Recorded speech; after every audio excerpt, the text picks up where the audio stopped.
lakini kwetu sisi huu ujumbe ni wetu. Huu ujumbe ni wetu. Na inawezekana hata kuna ndugu yetu kama dada yetu mgeni, Mungu akahakikisha asiende mahali wanaenda kuabudu ili apate ujumbe huu, maana ana haja na kumpa kitu katika maisha yake katika mwaka huu. Kanisa la Bwana liseme amen. Kwa hiyo ndugu zangu, basi nawakaribisha katika moyo wa unyenyekevu mbele za Bwana. Tunapoendelea katika ujumbe huu, kila mmoja wetu moyo wake ukaweza kuwa tayari kupokea kile Roho wa Bwana anataka kuzungumza juu ya maisha yetu. Maana ujumbe huu ndio utakao tubeba katika mwaka huu wetu wote 2026. Huu ni ujumbe wa kimsingi ambao tutakapokuwa tumeenda tutakeuka, tukisikia sauti ya Mungu inasemaje na tuelekeza vipi kuhusu neno lake ndani ya mwaka huu. So ni la muhimu, na ndio maana huwa ni tamanio langu ya kwamba ingekuwa bora kila mwanajamii wa Springs of Life wakati kama huu aweze kupatikana hapa. Maana ni wakati wa muhimu sana kupokea ujumbe ulio wa mwaka ambao Bwana ameupeana kwa ajili ya watu wake katika jina la Yesu Kristo. Amen. Nawapenda wote na upendo wa Kristo Yesu. Nasikia kuitanishwa nani na nafurahi ya kwamba mimi ni mmoja katika jamii ya Springs of Life. Si kwa kubahatika tu, lakini ni kwa makusudi ya Bwana ametuleta pamoja kama jamii. Amen. Ujumbe wetu wa mwaka, mending broken hedges for my overflow. Mending broken hedges. Hedges ni ukuta ama ni fence ama ni ukiko. Ukiko kusudi lake ni kuhifadhi ama kulinda, kuhakikisha vitu vilivyo salama viko ndani viko salama. Ukiko unaweza kulinganishwa na ukuta kama huu ambao tumeujenga ukatuzunguka sisi tukiwa hapa ndani. Maadamu ukuta huo uko salama, sisi ndani tutakuwa salama. Bwana Yesu asifiwe. Maadamu ukuta huo haujapomoka mahali na malango yake yako salama, sisi tukiwa hapa ndani tuko salama. Shamba letu la kanisa limezungukwa na ukiko. Maadamu ukiko huo uko salama, mbuzi na ng'ombe hawataingia kuharibu vitu vyetu vilivyo ndani. So maadamu uko salama, vitu vyetu na mali yetu iliyo ndani iko salama. So ujumbe wetu wa mwaka ni kwamba kuna mahali ukiko huu umepomoka. Bwana akazungumza nami kama mtumishi wake katika madhabahu haya. Akanipa kwa maonyo. Akasema, nena na watu wangu. Nena na watu wangu. Wakaweza kujirudia, kuchunguza. Maana Roho wa Mungu ni mwaminifu, yuko pamoja nasi. Atatufunulia kuelewa ni wapi ukiko wetu kama jamii umepomoka. So Bwana anatutuma tukaweze kutengeneza. Nilipokuja nikiwa nafahamishwa na uongozi, wakaniambia, pasa tumenunua sengenge 2 hapa. Maana kuna sehemu ambayo fence yetu iko weak. Tunataka tuimarishe. Bwana asifiwe. Tunataka tuitengeneze, maana mwaka jana tulilima mahindi na nusu yake ikaliwa na kuku. Sasa hatutaki tukipanda mahindi yaliwe tena. Tunataka tuweke ukiko uwe salama ili mahindi yetu yawe salama. Kama hivyo ajenda ya uongozi ilivyo na shamba la kanisa, ndivyo Roho wa Mungu alivyo na ajenda juu yetu kama wana wa Mungu. Amen. Ya kwamba tutengeneze. So katika ulimwengu wa kiroho, Roho wa Mungu anaona shamba letu limeliwa nusu. Amen. Amen. Amen.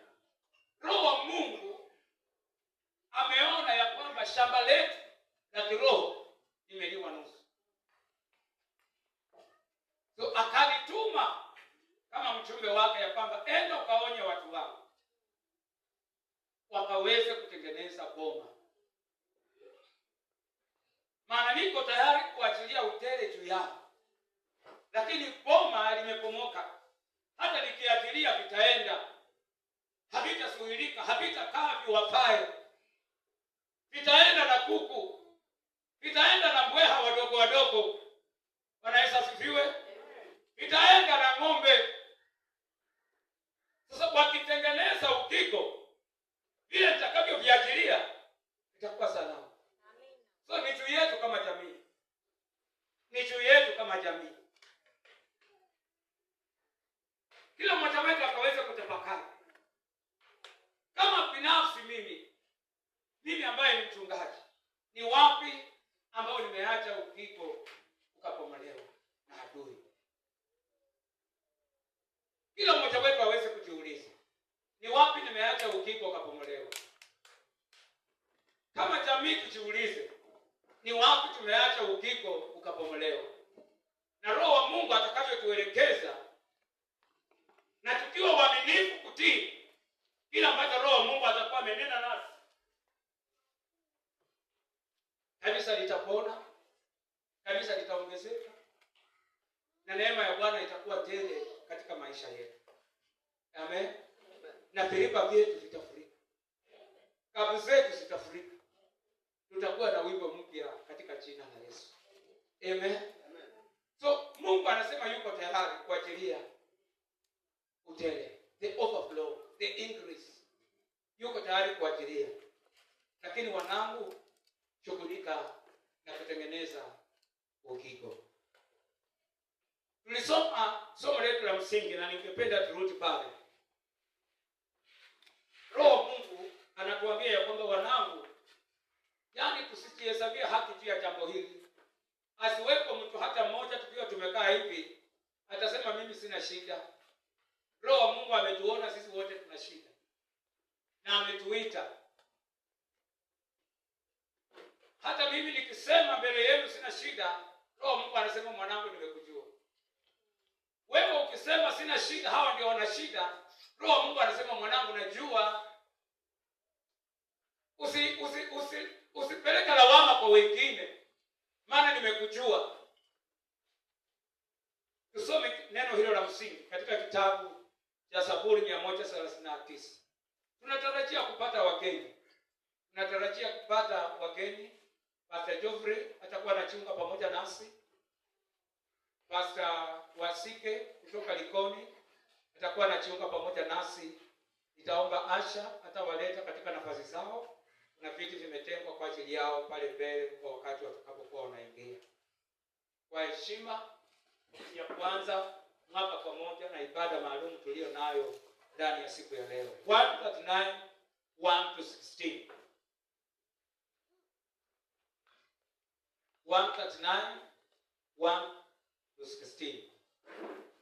Anayetusomea anaweza kutupeleka katika maandiko haya. Inasema, Bwana, umenichunguza na kunijua. Wewe wajua kuketi kwangu na kuondoka kwangu. Umelifahamu wazo langu tokea mbali. Yaani huyu mtu wa Mungu, twende pole pole tu, ananiambia mimi na anakuambia wewe ya kwamba yeye amechunguza moyo wako na amechunguza moyo wangu na amekujua. Bwana Yesu asifiwe. Ametujua kutoka mbali. Yaani hakuna chochote ambacho Mungu wetu akizungumza nasi tunapoanza huu mwaka ambacho Mungu hajakuja kubahatisha juu yetu. Ametujua na ametuletea ujumbe ambao unatufaa kama jamii. Amen.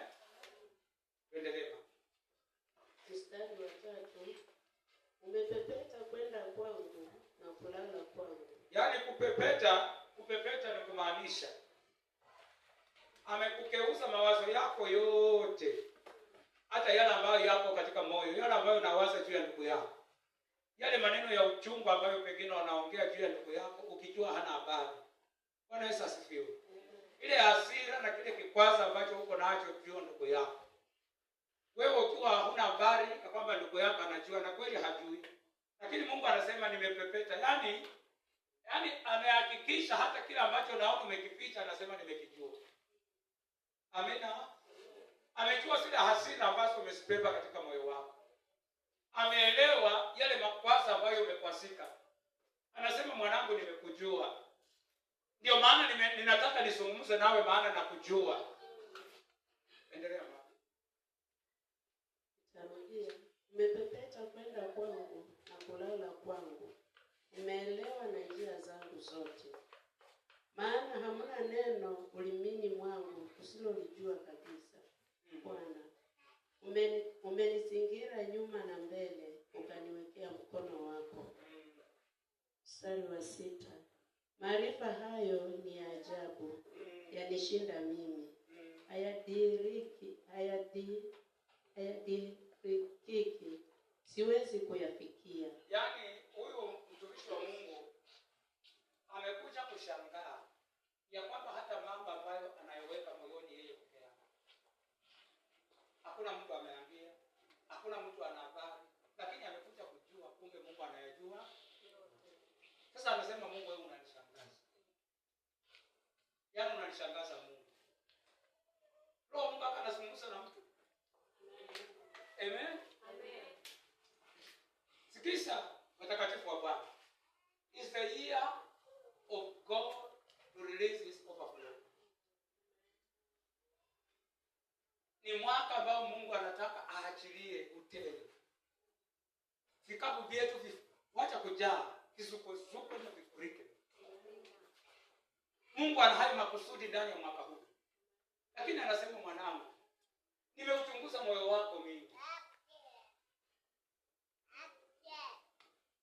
Yaani wewe mwenyewe umekuwa kikwazo na umesuhilia mkono wangu kuyafanya yale ninayoyataka. Maana umepambana na watu.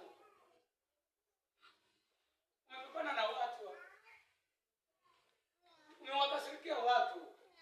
Umezungumza maneno magumu machungu kuhusu watu.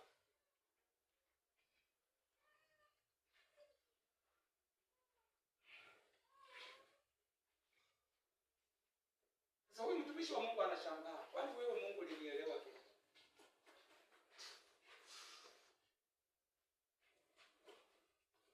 Roho Mungu anatuita kama jamii katika mkutano. Endelea mama. Mstari wa 7 inasema, niende wapi nijiepushe na roho yako? Niende wapi niukimbie uso wako? Kama ningepanda mbinguni, wewe upo. Ningefanya kuzimu kitanda changu, wewe uko. Ningezitoa mbawa za asubuhi na kukaa pande za mwisho wa bahari, huko nako mkono wako utaniongoza, na mkono wako wa kuume utanishika. Kama nikisema, hakika giza litanifunika, na nuru inisungukayo ingekuwa usiku. Giza nalo halikufichi kitu, bali usiku huangaza kama mchana. Giza na mwanga wako ni sawasawa. Sasa angalia mtumishi wa Mungu. Baada ya huyu mtumishi wa Mungu kuelewa ya kwamba hakuna kitu katika maisha yake kilichomo katika siri, maana ametambua mahali pote ambapo angeenda akajificha ikaonekana yuko salama kutokana na uso wa Mungu. Lakini anasema Bwana, mahali pote ambapo ningefikiria ni mahali pa siri nikajifiche, wewe wanijua Bwana. Yaani wako wewe waniona, wanielewa kabisa. Amina. Pale ambapo ningefikiria ni salama, ninaweza kuyafanya mambo kama ni uongo. Nikafikiria niko salama, hujaona, kumbe Mungu wewe upo. Wewe una habari juu ya maisha yangu yote. Wanielewa.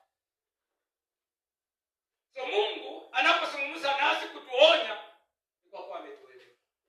Amenielewa kama mtumishi wake. Amekuelewa wewe kama. Na anasema wanangu, tengenezeni.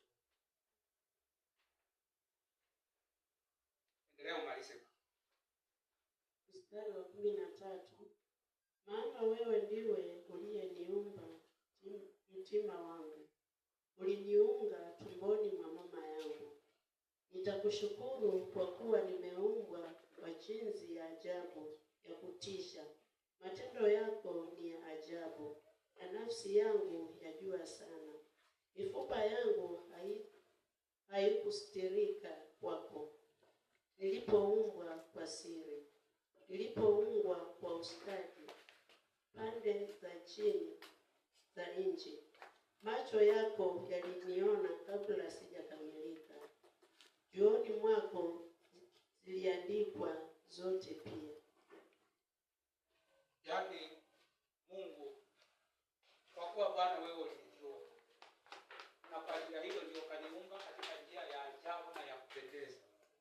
Kila mmoja wetu tukiwa hapa umeumbwa kwa kusudi la Mungu kwa njia ya ajabu na ya kupendeza kwa ajili ya assignment yako. Tukiwa tumekaa hapa kama jamii, umeumbwa kwa umbile la pekee na Mungu kama mtoto wake, kwa assignment ya pekee ambayo hakuna mwingine anaweza kuifanya isipokuwa ni wewe. Amina. Tukiwa tumekaa hapa zote kama jamii, tukiwa watu wengi, Mungu anapotuangalia hatuoni katika wingi, anatuona kama mtu mmoja aliye na agenda naye. Sasa anaona ya kwamba mwanangu, nilikuumba katika njia ya ajabu na ya kupendeza.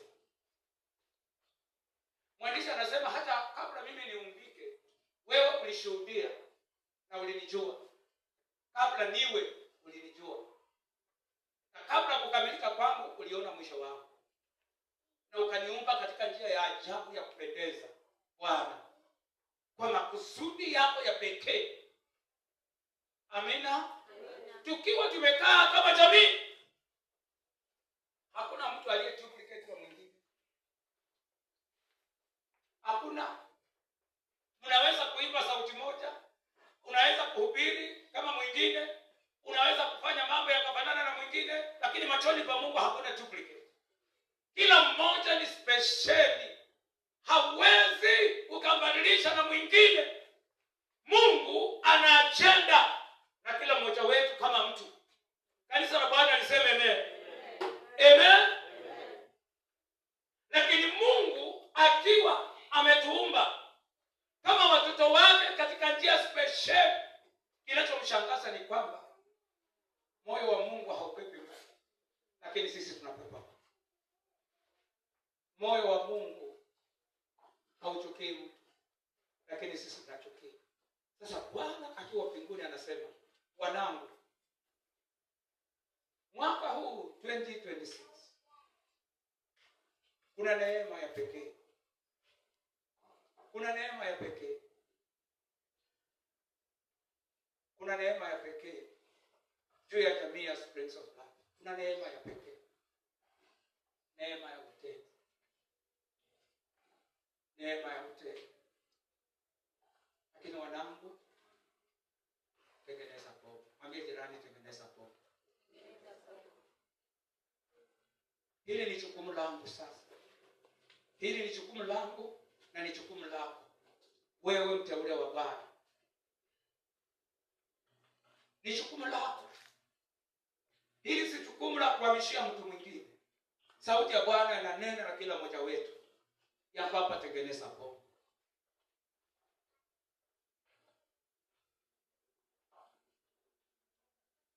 Ili Bwana akaweze kuachilia utele wake. Ametuhakikisha ya kwamba anatuelewa, anatupenda. The Heavenly Father has a divine plan for each of us to release His goodness and mercy upon our lives. The Heavenly Father has a divine plan for each of us to release His goodness and mercy upon our lives. Mungu ana mpango wa kitaua kwa ajili yetu kama watoto wake, kuachilia rehema zake na wema wake juu ya maisha yetu. Huo ndio mpango Mungu alionao juu ya jamii ya Springs of Life. Kuna watu watapokea neno hili, watakimbia nalo, watajisalimisha kwa Roho wa Mungu, Na kwa hakika tutakapokuwa tunafunga mwaka watasema kweli, nilipoamua haikuwa rahisi, lakini nikaamua ya kwamba lazima nitengeneze boma. Nimeona wema wa Bwana. Amina. Haleluya. Nataka tusome vitabu viwili. Nilikuwa nimepeana kama assignment Jumapili, lakini nataka tusome. Nani alisoma pengine? Nani alisoma? Nilipeana assignment. Kuna mtu alienda akasoma nyumbani kweli? Nilisema hizo vitabu viwili twende tusome. Kuna mtu alienda akasoma? Mwenye alienda kusoma asimame kidogo tu. Kama kuna mtu alienda akasoma. Kama ulisoma kitabu cha Luka ama ulisoma kitabu cha Waamuzi, yeyote aliyesoma. Nani alipitia pengine? Aha. Hebu zungumza mama kidogo. Ulisoma kipi na kikasema nini? Ulisoma kitabu cha Luka, Luka 15, tulisema tuanzie 11 mpaka 32. Lakini kama ulisoma chote, kilikuwa kinazungumzia nini mama? Mike wapi? Nilikuona na Mike.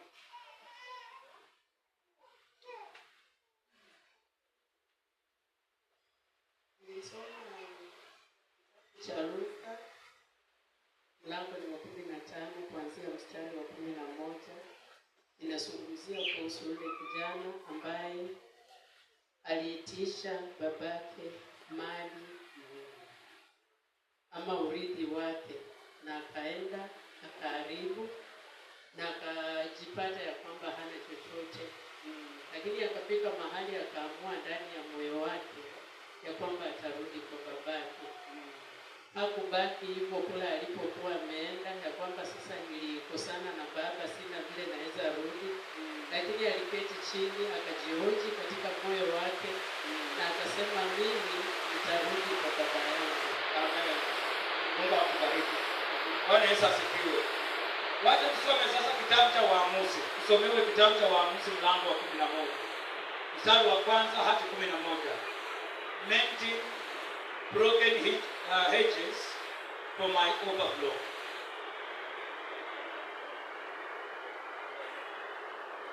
Waamuzi mlango wa 11 mstari wa kwanza hadi 11. Waamuzi mlango wa 11 mstari wa kwanza hadi 11. Ndio.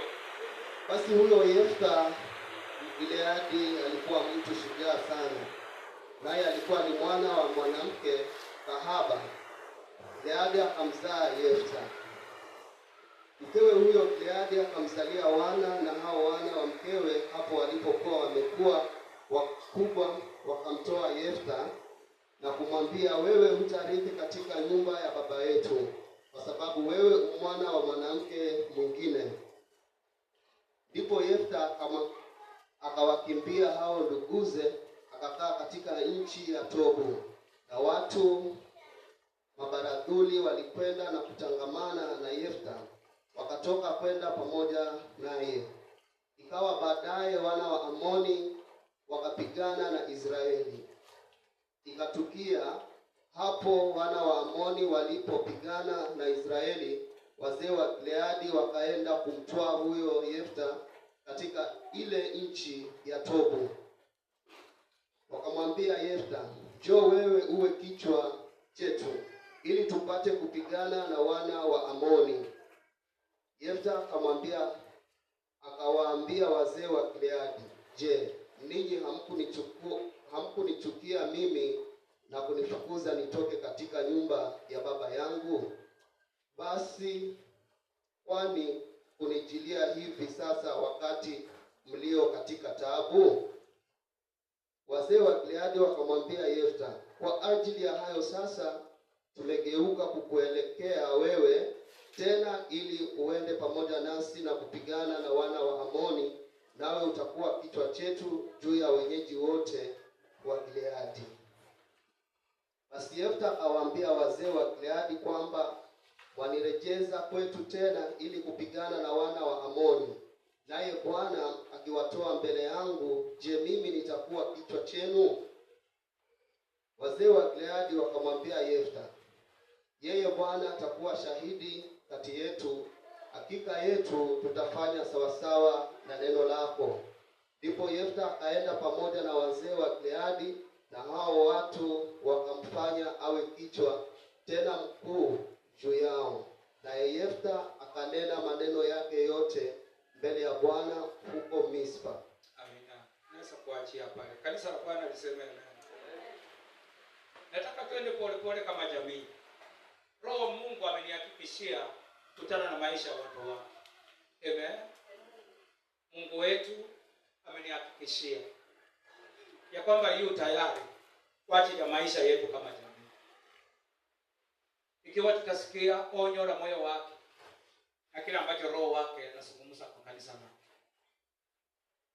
Katika kitabu cha Luka kuhusu mwana mpotevu. Asante kwa yule aliyesoma. Huyu kijana walikuwa vijana wawili. Lakini huyu kijana mdogo alitanganyika katika moyo wake. Na akalazimisha baba yake kumpa urithi. Kinyume na desturi za Kiafrika ama Kiyahudi zilivyokuwa. Kumlazimisha mzazi akupe urithi. Lakini kijana hatujui Biblia isemi hicho msunguka. Lakini kuna vijana wenzake ambao wamemsukuma. Umemwambia wacha baba akupe mali yako. Wewe umekuwa barobaro. Bwana asifiwe. Umekuwa mtu mzima, sikaya kukupangia. Wacha akupe mali yako wewe mwenyewe ujipange maisha. Na kijana akampa baba yake pressure. Na baba akaona kama una lazima upewe hamna neno. Mimi nitakupa. Na akampa, Biblia inasema fungu lililomwangukia. Sehemu yake akampa. Akapea kijana ambaye boma lake limepomoka. Kanisa la Bwana liseme amen.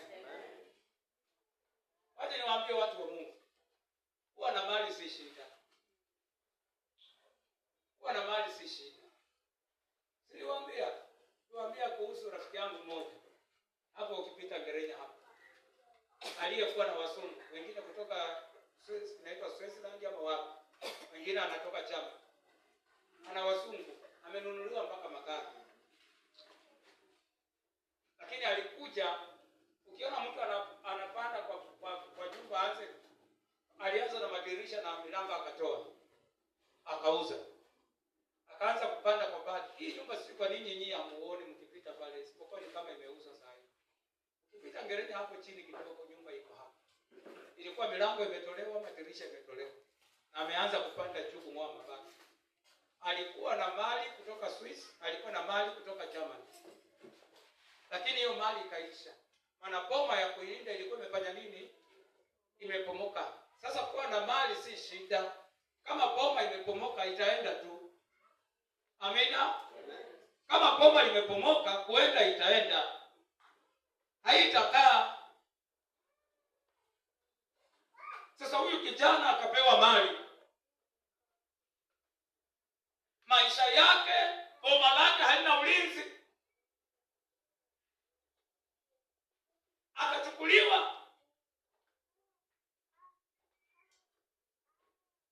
Kuna rafiki yangu mwingine.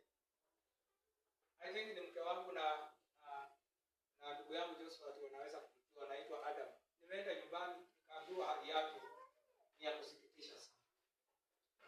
Yeye peke yake alikuwa ndio kijana mvulana kwa boma ya wazazi wake. Alikuwa na shamba 21 acres. Baba yake na mama yake wote walikuwa vipofu. Walikuwa wanakula kwa kusaidiwa na watu. Lakini hawakuuza shamba. Alipowasika wote akamaliza tu. Yeye akafungua kuuza shamba 21 acres. 21 acres. Nyumba yake haijui ya mabati kama 8. Hiyo ndio shamba yake amepaki nayo. Out of 21 acres. Shamba ile amepaki nayo ni shamba ya mabati 8. Sasa nilikwenda nyumbani naambiwa saa hizi amelala chini na hakuna mtu anamkaribia. Amelala ameangalia kwa ukuta, akifungua hivi macho akikuangalia anaanza kulia.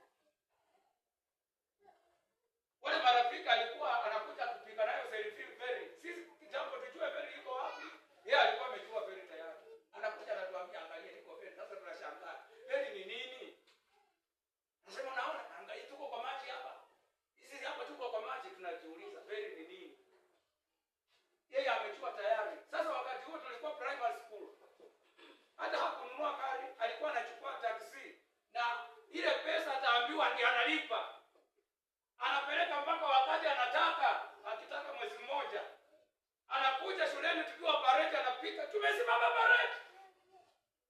Shule yetu ilikuwa na bareti line ya nje na ya ndani. Anaingia anazungusha kari. Anaondoka anaenda. Unacheza wewe bwana. Bwana Yesu asifiwe.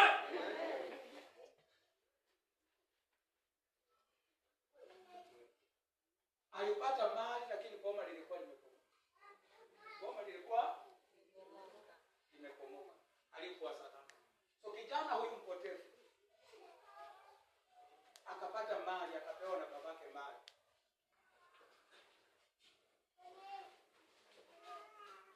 Akazungukwa na mabro. Beste kamzunguka. Wakampeleka nchi ya mbali. Naona ni kama walisema simu. Maana babaka alisema ni kama amekufa. Ukiona baba anasema huyu alikufa, inamaanisha kulikuwa hakuna communication. Wakakula wakamaliza, wakamwacha kwa mataa.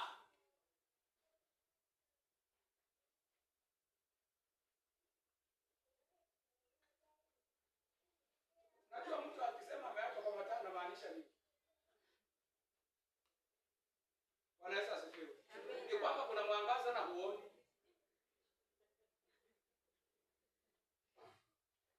Wakamwacha kijana kwa mataa. Wale warembo hajua walienda wapi. Wamepata wengine. Maana wenye pesa hawaishi. Isiwa kuna wengine wamekuja kwa fashion. Unataka kutisha watu. Bwana Yesu asifiwe. Amen. Unataka kutisha watu tuna pesa. Pesa gani?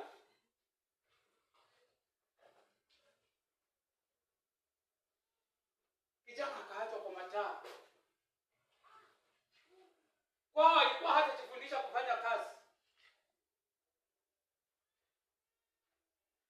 Watoto wetu tujifundishe kufanya kazi. Bwana Yesu asifiwe. Tujifundishe kuosha vyombo. Tujifundishe kuosha malazo na ralia. Tujifundishe kutandika kitanda. Tujifundishe kubadili kutengeneza kwamba niwe safi. Tujifundishe kupika chakula. Hata kuongeza kiingereza kitu unajua kupika sima wewe. Bwana Yesu asifiwe. Sasa unaongea Kiingereza cha nini na sima hujui kupika? Mchele hujui kupika. Unaongeza Kiingereza cha nini? Kijana hajui chochote, ametoka nyumbani, alitetewa, alipewa vyote na wazazi. Kuna wafanyikazi. Ameachwa kwa mataa. Hajui aanzie wapi. Hajui kutafuta kibarua. Kazi iliyopatikana ya kulisha nguruwe. Angalia. Si ya kwamba alikuwa anapenda kulisha nguruwe, lakini ilikuwa hana chakula. Ameandikwa kazi, hapewi chakula.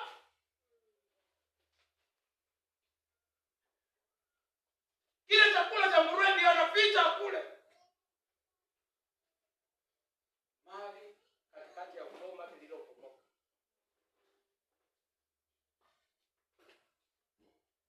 Biblia inasema kijana huyu akasema, mimi naona tu hata kama tusome wanaandiko haya. Nazungumza kuhusu wapendwa kutengeneza boma. Kutengeneza boma. Roho Mungu anajenga nasi kama jamii.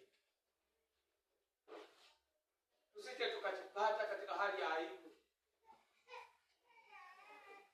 Maana Roho Mungu ametuchunguza na anatujua.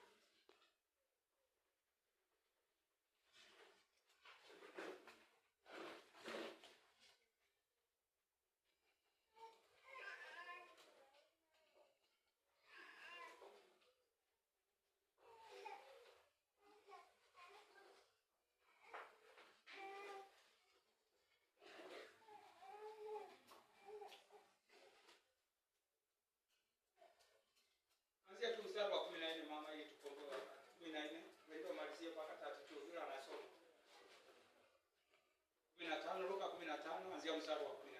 Tasoma Luka mlango wa 15 mstari wa 14. Nasema, alipokuwa amekwisha tumia vyote, njaa kuu iliingia nchi ile, yeye naye akaanza kuhitaji. Akaenda akashikamana na mwenyeji mmoja wa nchi ile, naye alimpeleka shambani kwake kulisha nguruwe. Akawa akitamani kujishibisha kwa maganda waliokula nguruwe, wala hapana mtu aliyempa kitu. Alipozingatia moyoni mwake, alisema, ni watumishi wangapi wa baba yangu wanaokula chakula na kusaza, na mimi hapa ninakufa kwa njaa. Nitaondoka, nitakwenda kwa baba yangu na kumwambia, Baba, nimekosa juu ya mbingu na mbele yako. Sistahili kuitwa mwana wako tena. Nifanye kama mmoja wa watumishi wako. Akaondoka, akaenda kwa babaye. Alipokuwa angali mbali, baba yake alimwona, akamwonea huruma. Akaenda mbio, akamwangukia shingoni, akambusu sana. Yule mwana akamwambia, Baba, nimekosa juu ya mbingu na mbele yako. Sistahili kuitwa mwana wako tena. Lakini baba aliwaambia watumwa wake, nileteni upesi vazi lililo bora, mkamvike. Mungu akubariki baba. Tumepata ujumbe kile nilichokutaka. Huyu kijana hakuna mtu aliyemjali. Hakuna mtu aliyemjali. Kwa nini amefika umbali huo? Ni kwamba ndani ya moyo wake kijana huyu kuna kiburi. Kuna kiburi, si wa kuambilika na si wa kuambiwa na si wa kusikia na yeyote. Analifanya maana anaona amekuwa barabara wa kutosha. Wakati wazazi wanampa hekima, yeye anaona ni upumbavu. Mimi nimetosha, naweza kujipangia maisha. Alivyokuwa navyo vyote vikaisha. Akabaki katika aibu na moyo wake ukasononeka. Biblia inasema alipojirudia moyoni mwake akasema, nimekosa mimi. Hapo ndipo sasa ameanza kulitengeneza boma. Baada ya aibu, baada ya njaa, baada ya mapiko yote yaliyokuwa yamemzunguka, akaanza kutengeneza boma. Boma gani? Boma la unyenyekevu na kutii wazazi. Akasema sasa nitarudi. Sikia watu wa Mungu. Kwa nini uende mpaka aibu ikupate? Kwa nini kiburi kikuchukue mpaka aibu ikupate? Kwa nini hasira ikuchukue mpaka aibu ikupate? Maana wakati unajitenga na maagizo Roho wa Mungu anakupa juu ya maisha yako, Shetani anapata nafasi kukupa maagizo ambayo utayaishia. Analipunja boma ambalo Mungu ameweka likuzunguke. Na hakika ni kwamba utakapoendelea kutembea katika kiburi, aibu ni hakika.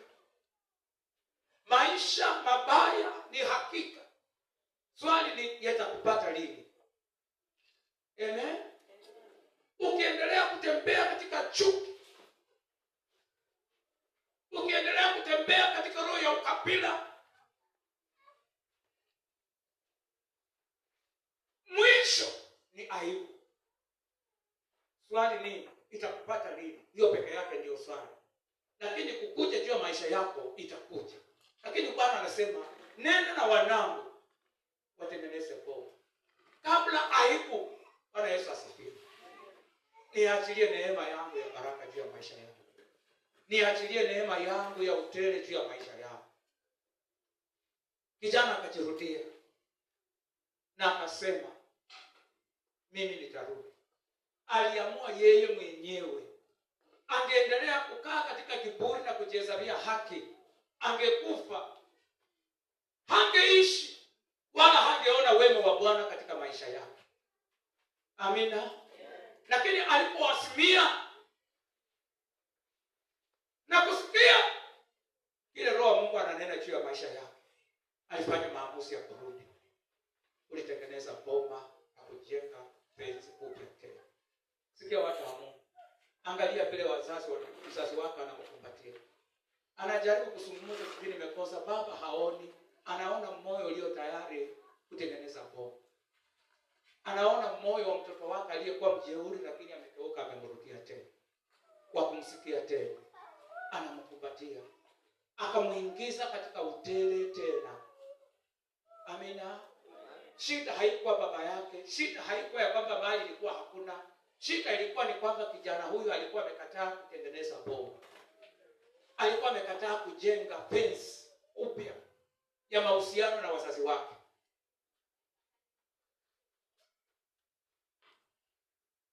Amen. Kama kuna mtu hapa amepasana na mzazi wake,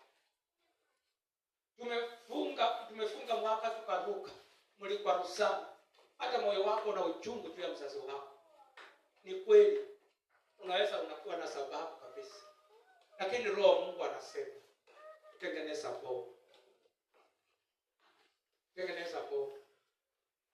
Ndugu yako aidha kanisani ama katika jamii ama katika ujirani alikuumiza na akakukwaza. Umempepa katika moyo wako. Wewe ni kama huyu kijana aliyeenda nchi ya mbali. Kilichoko ni kwamba hazina ya Mungu ambaye ameweka ndani mwako inaendelea kuliwa. Ikimalizika hazina ambayo Roho wa Mungu aliweka ndani mwako, ikimalizika utaanza maisha ya taabu na dhiki na mahangaiko. Maana boma linalo kusunguka kwa ajili ya neema. Neno la Mungu linasema ya kwamba msikose kukusanyika. I think ni Waebrania 10:24-25. Msikose kukusanyika kama jamii. Msikose kukusanyika.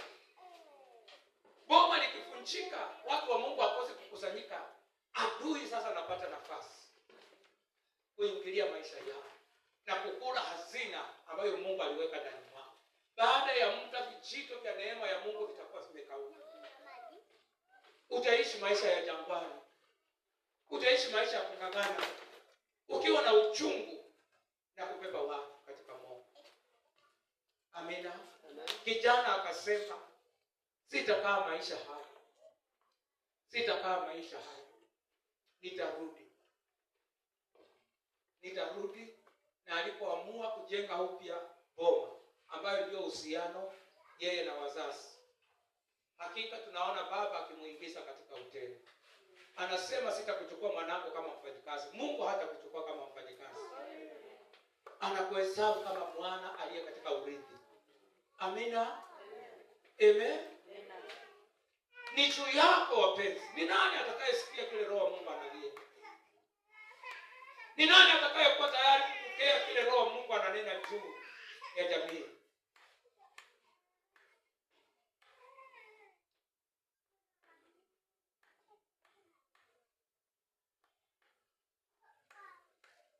Yefta Giliati kamkataa. Wakamfukuza. Wakamwambia wewe huna maana. Wewe ni mtoto haramu. Wewe si mtoto katika hii jamii. Wewe ni mtoto haramu ulizaliwa nje. Hauna maana kwetu. Na hurumia hiyo jamii ambayo inaweka mipaka juu ya watoto. Naweka mipaka na kuonea wengine na kupendelea wengine. Naonea hiyo jamii huruma. Maana inaondokea neema ya Mungu. Na kutuma wewe mtakatifu wa Mungu. Enda kwa jamii yoyote mahali unatoka. Uone jamii ambaye mtoto aliteswa na akakataliwa. Angalia maisha yake vile. Wema wa Mungu haukumwacha. Amina. Hata kama ni mfanyikazi, akiamka amke na watoto wako. Waamke masaa moja wafanye kazi.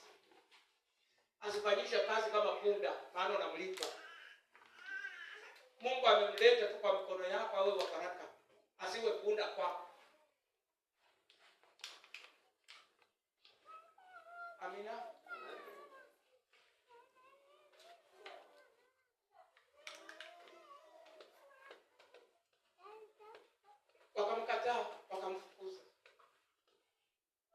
wasijue ya kwamba huyu Yefta Mungu alimleta kwa hiyo jamii kwa makusudi.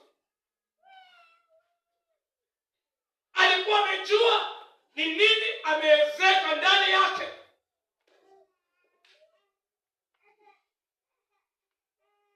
Ni kweli alikuwa amezaliwa nje ya ndoa, lakini Mungu ndani mwake alikuwa ameezeka utawala, ushujaa na uhodari wa vita. Wakamfukuza ili wakawane mahali peke yao. Biblia inasema ulipokuwa na uhitaji, maana maadui wameinuka, hakuna mtu ambaye angekuwa daring, ambaye angejitolea kusema niko tayari kuliongoza Gileadi kuingia katika vita. Hakuna shujaa alijitokeza. Wakakaa wakaamua, wakasema tutajenga boma. Ni kweli tulimdharau, ni kweli tulimtukana, ni kweli tulikuwa na kiburi, lakini tutajenga boma, maana tusipojenga tutahaibika. Amina. Tusipojenga tutahaibika. Maadui wamekula njama juu yetu, watachukua mali zetu. Tukisema tukae katika kiburi, tutapoteza vingi. Wakasema wacha tumtafute Yefta. Wakamtafuta, wakampata kule anafanya kazi ya ushifta, maana haoni upendo wowote. Amekumbatiwa na machangiri, anafanya kazi ya ukora, maana hakuna upendo anaupokea nyumbani. Wakakaa katika mkutano, wakasemezana naye, akawauliza maswali. Wakasema tunaapa mbele za Mungu ya kwamba tunayoyanena kwako ni kweli, hatutakugeuka tena. Tunatubu kwa yale tulikukosea. Kubali uwe kiongozi wetu katika vita. Amina. Amina. Walikubali kujenga boma la uhusiano lililokuwa limepomoka. Walikubali. Ndugu zangu katika Bwana, Roho wa Mungu analionya kanisa. Amen.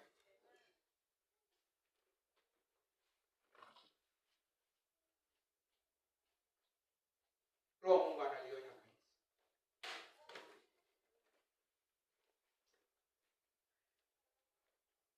Tengeneza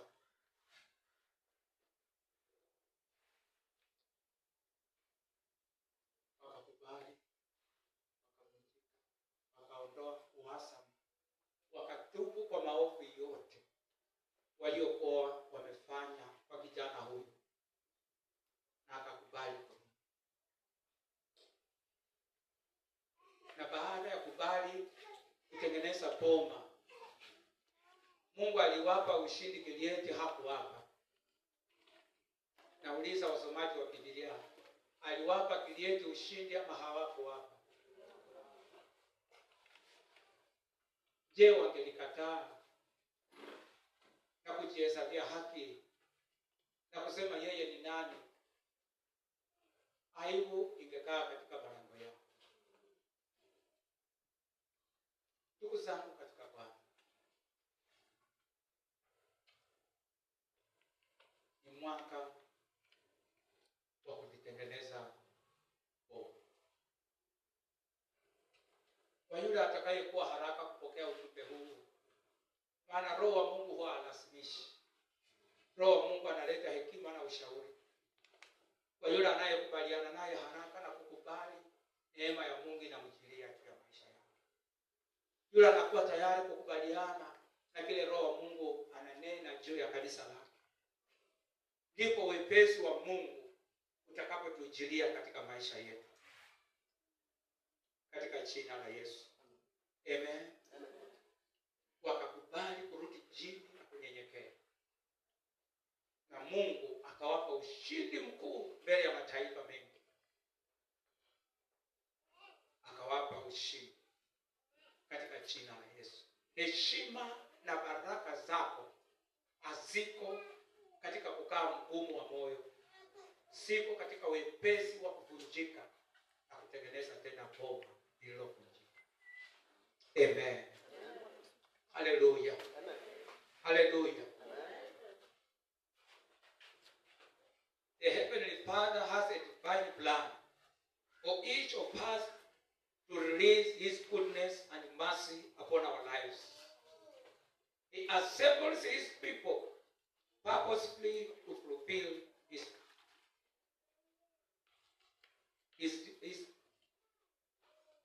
He assembles His people purposefully to fulfill His agenda. To fulfill His agenda.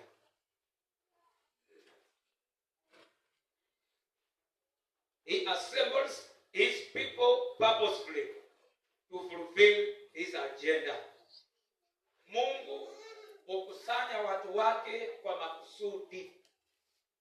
Yefta haikuwa ya kwamba ilikuwa ni kwa bahati akapatikana katika hiyo jamii.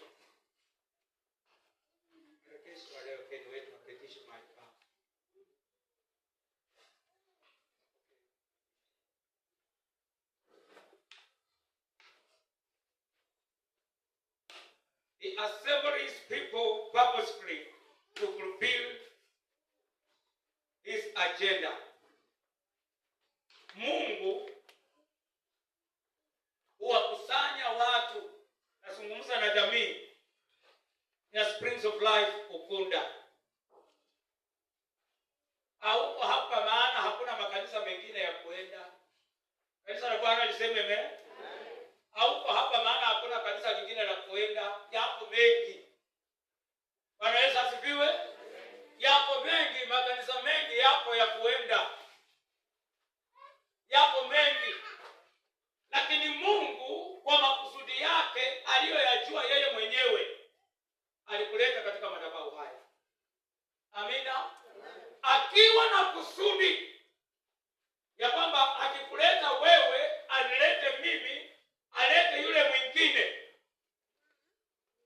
Akulete wewe, anilete mimi, alete yule mwingine. Akituleta pamoja kama jamii, makusudi aliyo nayo yanakamilika. Amina. Makusudi aliyo nayo yanakamilika. Yule aliye katika madhabahu ya Redeemed, Mungu alijua ya kwamba fungu lake na sehemu yake katika Springs of Life haiko, maana ameweka mwingine aifanye. Watu wa Mungu wasema amina. Hatukutani kama jamii maana Mungu anabahatisha. Mungu ana makusudi ya kitaua ya kutuleta pamoja kama jamii. Amina. Maana ana agenda, anataka madhabahu haya yatimize. Mungu ana agenda madhabahu ya Springs of Life yatimize. Sasa ni mimi nipatikane, wewe upatikane, mwingine apatikane, ili hiyo agenda itimike kulingana na makusudi ya Bwana. Amina. He assembles His people purposefully. Kwa makusudi. Bwana Yesu asifiwe. Ndio maana ulipoingia mji wa Ukunda ukaona usiende kanisa lingine. Ama ulipoenda kanisa lingine baadaye akafanya shifting yake, because he is the one who causes, he is the one who shakes. Yeye ndiye anayesababisha mitikisiko ili aweze kualign watu wake katika purpose yake. Amina. Amen. So akatukuleta pamoja akiwa na makusudi ambayo anayataka aweze kuyatimiza. Haleluya. Anayafanya kwa njia ya kitaua ambayo inapita fahamu zetu na akili zetu. Amen. Solomon, a great king, for a great assignment. Solomon, a great king, for a great assignment. But God needed to assemble people, even not mentioned by name.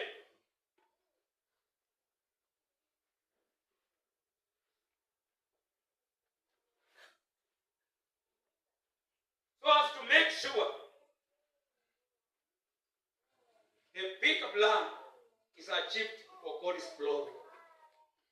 Tunapozungumzia kwamba Solomon alijenga hekalu, si tunazungumzia Solomon peke yake. Bwana Yesu Mungu alikuwa amempa assignment kubwa. Tunapolizungumzia jina kubwa la Solomon, kuna watu wengine hata hawakutaja majina wako hapo, lakini Mungu aliwasa. Anaweza asifiwe. Ukisoma kwa wakati wako kitabu cha Mambo ya Nyakati wa pili, ama tusome hizo alafu tumalizie pale. Tusome hiyo alafu tumalizie pale. Mambo ya Nyakati wa pili, mlango wa pili mstari wa 11 hadi 18. Ninaweka tu msingi. Nataka niweke msingi juu ya fundisho hili. Mambo ya Nyakati wa pili mlango wa 11. Mlango wa pili mstari wa 11 hadi 18. Tusome hilo alafu tuweze kumalizia pale.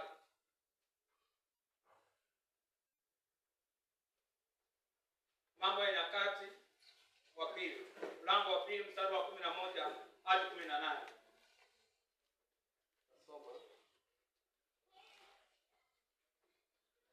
Mambo ya Nyakati wa pili mlango wa pili mstari wa 11 hadi 18. Ndipo Hiramu mfalme wa Tiro akajibu kwa waraka aliompelekea Sulemani, ni kwa sababu Bwana awapenda watu wake, amekufanya uwe mfalme juu yao.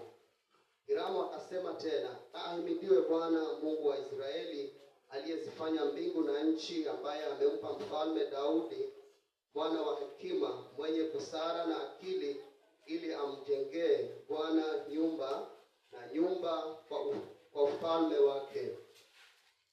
Na sasa nimemtuma mtu mstadi mwenye akili, yani Hiramu baba yangu, mwana wa mwanamke wa binti za Dani, na babaye alikuwa mtu wa Tiro, ajuaye sana kazi ya dhahabu na ya fedha, ya shaba, ya chuma, ya mawe na ya mti, ya urujuani, ya samawi na ya kitani safi na ya nyekundu. Tena mstadi wa kuchora machoro yoyote na wa kufikiri fikira yoyote, apate kuagizwa kazi pamoja na watu wako wastadi, tena na wastadi wa bwana wangu Daudi baba yako. Bwana Yesu asifiwe. Amen. Tunazungumzia Solomoni ama Suleimani kulijenga hekalu lililoheshimika katika uso wa ulimwengu. Lakini ili ajenda hii ya Mungu ikaweza kutimilika, Mungu amewakusanya watu mpaka amewatoa mataifa. Amina.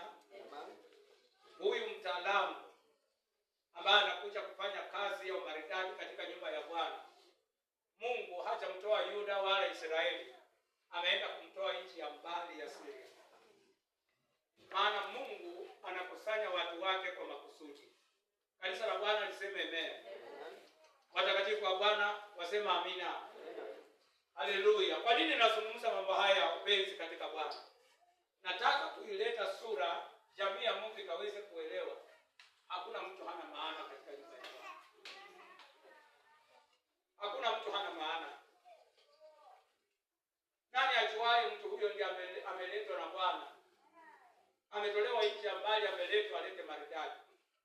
Nani ajuaye mtu huyo ameletwa katika nyumba ya Bwana awe katika sifa na ibada? Nani ajuaye mtu huyo ameletwa awe asha? Nani ajuaye mtu huyo ameletwa awe deacon? Fahamu zetu na fikra zetu hatuna habari, lakini Mungu akusanyaye watu wake kwa makusudi amemleta. Bwana Yesu asifiwe. Amemleta. Hatuna budi kumkubali. Hatuna budi kumkumbatia. Maana Mungu ndiye hufanya kazi ya kukusanya. Amemleta Hiramu kutoka nchi ya mbali aje katika Yuda kwa ajili ya kazi ya Bwana. Jamii ya Bwana isema amina.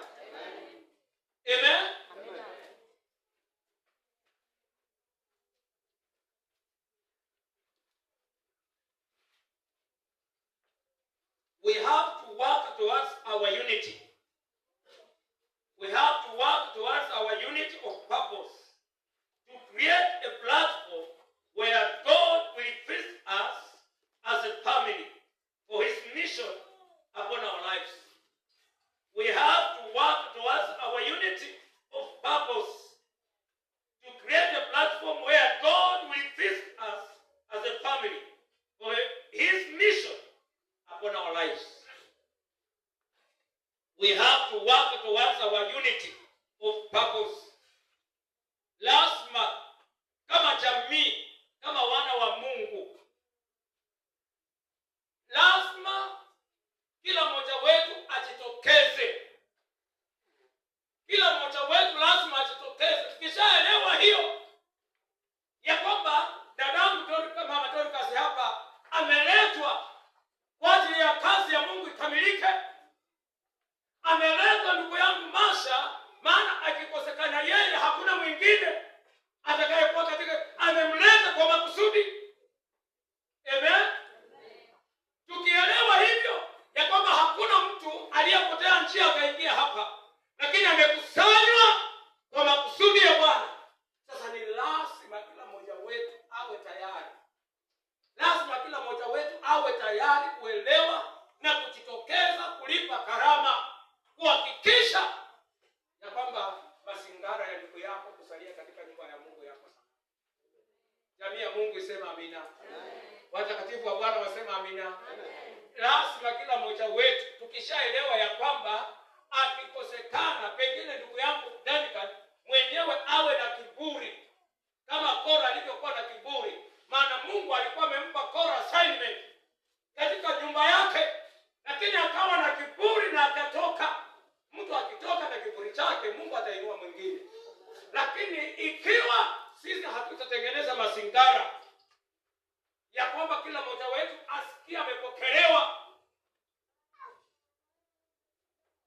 hasira ya Bwana itakuwa juu ya maisha yetu. Kanisa la Bwana liseme amen. Mungu akakusanya watu ili hekalu ikaweze kujengwa. So watu wanasema Suleimani alijenga hekalu, lakini hiyo yote ili tendeke, Mungu kwa njia ya kitaua aliwakusanya watu wake mwenyewe ili kazi hii ikaweza kutendeka kwa makusudi yake.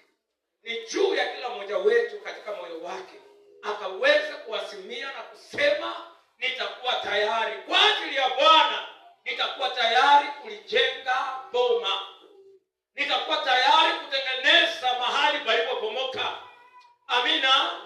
Ili Mungu apate sababu, apate jukwaa na kuajilia neema na baraka yake ya utele juu ya maisha yetu katika jina la Yesu. Kanisa la Bwana iseme amen. Wenye haki wa Mungu wasema amina. Wanaosikia kile Roho Bwana anasema wasema amina. Tukampe Bwana sadaka ya makofi kwa heshima ya jina lake katika jina la Yesu. Amen. Amen. We have to work towards our unity of purpose to create a platform where God will feast us as a family for his mission upon our lives. He has a mission. He has a mission. God has a mission. Wakati tunakusanyika pamoja, tukifanikisha ajenda ya Mungu, Mungu atafanikisha ajenda zetu. Amen. Tukisimama katika upendo, katika maelewano, katika ushirika, tuhakikisha ya kwamba makusudi ya Mungu, ajenda ya Mungu inatimilika. Naye Mungu wakati tunaendelea kushughulika na ajenda yake, yeye atashughulika na ajenda zetu. Kuna mambo mengine wapendwa yatatokezea pasipo wewe kujua yametoka wapi. Kwa kuwa Mungu wa mbinguni amepata jukwaa katikati yetu kama jamii, ayafanye makusudi yake. Jamii ya Mungu iseme amina. Amen. Haleluya. Kwa kuwa tuko nyumbani, tutaendelea kuanzia hapo. Tutaendelea kuanzia hapo. Jumapili inayokuja tutaendelea mending broken hedges for my overflow. It's about your overflow. It's about your overflow. Ndugu zangu katika Bwana, ni kwa ajili ya utele ambao Mungu anataka kwa ajili ya juu ya maisha yako. Lazima tuwe tayari, kila mmoja kuwa tayari kulijenga upya boma lililopomoka. Baba, wewe ni mwema. Tumekusanyika mbele zako kama jamii, maana wewe ni baba yetu na wewe ni mwaminifu. Umetukuka Baba juu ya vyote. Kando na wewe hakuna tegemeo lingine. Wewe ni msaada wa pekee. Wewe ni Mungu mwaminifu unayetupenda. Asante Bwana kwa neno lako la onyo ambalo umetupa ndani ya mwaka wa 2026. Jehova, tazama, wasema mbingu ziko tayari. kuachilia neema na baraka. Lakini Bwana umeyaonya maisha yetu ya kwamba tukafanye maamuzi Mungu katika ujasiri, kwa wewe ni mwema. Asante Mungu mkuu, tunajipeana mikononi mwako kwa mwongozo wa Roho Mtakatifu. Tunapoendelea Baba wengine kung'ang'ana kufanya maamuzi, utatupa wepesi Bwana, ili tufanye uamuzi unaopasa kwa utukufu wa jina lako. Asante Mungu mkuu, asante kwa upendo na neema, asante kwa baraka zako, asante kwa kuwa wewe ni Mungu. Asante Bwana, maana umekusudia Mungu kwa maonyo haya ukatichukue katika viwango vipya katika maisha yetu kama jamii, kwa uaminifu na mamlaka yako. Popote ambapo boma limepomoka Mungu kwetu, kama watu binafsi, kama jamii kwa ujumla, Bwana ukatusaidie tukaweze kuelewa na tukapate ufunuo huo wa kuvunjika na kunyenyekea. Mioyo yetu tayari Bwana kugeuka na kuyatii maagizo yako. Mwana mpotevu aliondokea Ayubu akasalimika alipotambua na kuelewa Bwana. Asante maana watu wa Gileadi walipoelewa Mungu palipopomoka, walimwendea Yefta tena na ukawapa ushindi, kwa kuwa wewe ni Mungu mwaminifu. Kama jamii tuko hapa Baba, tunakuhitaji maana wewe umenena nasi. Tunakuhitaji na tunakiri ya kwamba ni kweli boma zimepomoka kwa ujeuri, kwa kiburi Baba, kwa uchungu wa mioyo. Boma zimepomoka kwa ubinafsi, boma zimepomoka. Bwana tusaidie, tusaidie Bwana.